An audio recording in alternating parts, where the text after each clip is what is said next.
अपने पिता को मुखाग्नि देने के बाद वीआईपी पार्टी के प्रमुख और बिहार सरकार के पूर्व मंत्री मुकेश सहनी का एक नया इंटरव्यू सामने आया है।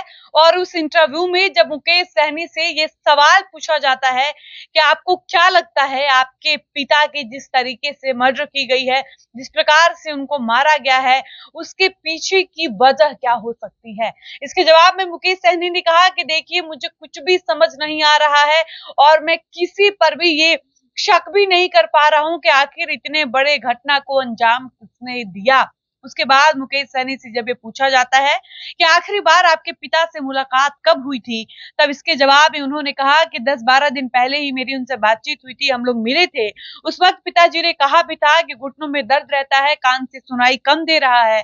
तब मैंने कहा भी था कि पटना या फिर मुंबई लाकर आपका इलाज करा दूंगा। मुझे क्या पता था कि उससे पहले ही इतनी बड़ी घटना घट जाएगी और पिताजी हमें छोड़कर हमेशा के लिए इस संसार से चले जाएंगे।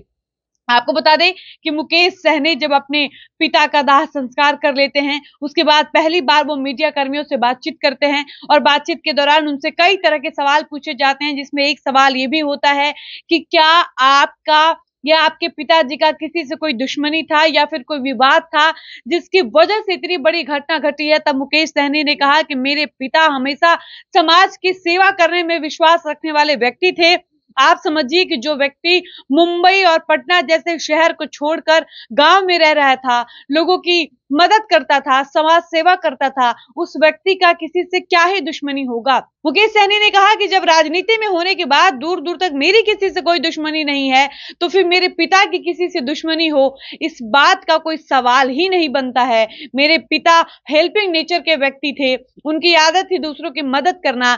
ऐसे में किसी की दुश्मनी उनकी किसी से हो, इस सवाल का कोई मतलब मुझे समझ में नहीं आता है। यानी मुकेश सहनी के अनुसार उनके और उनके पिता की दुश्मनी गांव, आस पड़ोस, दूर दूर तक किसी से नहीं थी।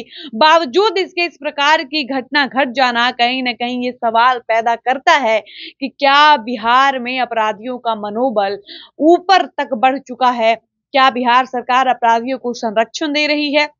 इसके अलावा आपको बता दें कि मुकेश सहनी से जब मीडिया कर्मी ने यह भी पूछा कि कहीं ना कहीं पुलिस 4 आरोपियों को गिरफ्तार की है, उनसे पूछताछ की है और इस पूरे मामले को लेकर आरोपियों ने जो बताया है उससे साफ तौर पर क्लियर हुआ है कि आपके पिताजी ब्याज पर गांव के लोगों को पैसा दिया करते थे और उन्हीं में से 2 व्यक्तियों को वो ब्याज पर पैसे दिए थे। एक व्यक्ति ऐसा था जो पैसा वापस नहीं कर रहा था, जिसकी वजह से आपके पिताजी ने उसकी बाइक गिरवी रख ली थी और वो अपनी बाइक छुड़ाने की मंशा से ही आपके घर पे बातचीत करने आया था। क्या इस बात की जानकारी आपको है? मुकेश सहनी ने कहा कि मुझे इस प्रकार की कोई जानकारी नहीं है और ना ही मुझे इस बारे में कुछ भी डिटेल्स पता है। बस मुझे इतना पता है कि मुझसे नीतीश कुमार की बातचीत हुई है। इसके अलावा पक्ष विपक्ष के जितने भी नेता मंत्री हैं, सबसे मेरी बात हुई है। सबने मुझे न्याय का आश्वासन दिया है और सबने ये कहा है कि दोषी जैसे ही पकड़ में आते हैं उनको जल्द से जल्द सजा दी जाएगी और हम सब आपके साथ मजबूती से खड़े हैं। बाकी आप इस पूरे प्रकरण पर या फिर मुकेश सहनी के पिता की जिस प्रकार से हत्या हुई है, इस पूरे मामले पर आपकी क्या राय है? आप क्या कुछ कहना चाहेंगे? अपनी राय कमेंट बॉक्स में जरूर बताइएगा। फिलहाल वीडियो को समाप्त करते हैं, मिलते हैं नए वीडियो में। आप देख रहे थे सच टॉक्स, मैं थी आपके साथ डॉली पांडे। धन्यवाद।